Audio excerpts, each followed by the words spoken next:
শতাংশ বাড়ল কেন্দ্রীয় সরকারের ডিএ। কেন্দ্রীয় মন্ত্রিসভার বৈঠকে সিদ্ধান্ত হয়েছে ৪৯ লক্ষ কেন্দ্রীয় সরকারি কর্মচারী এতে উপকৃত হতে চলেছেন। উপকৃত হবেন ৬৮ লক্ষ পেনশনভোগী।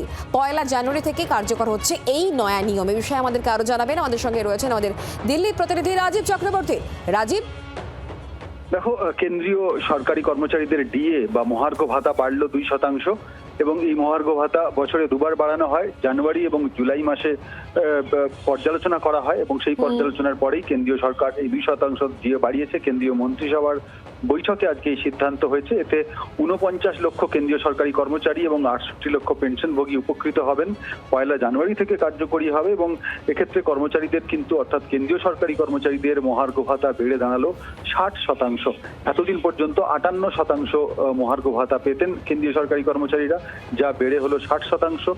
স্বভাবতই রাজ্য সরকারি কর্মচারীদের সঙ্গে ব্যবধান আরো বাড়লো, যা নিয়ে বিতর্ক আরো তৈরি হবে। এবং এক্ষেত্রে তোমাকে জানিয়ে রাখি যে কয়েকটি রাজ্যে কেন্দ্রীয় এই মহার্ঘ ভাতা বাড়ার ফলে কেন্দ্রীয় সরকারি কর্মচারীরা যেমন একদিকে যেমন খুশি হবেন, পেনশনভোগীরা খুশি হবেন।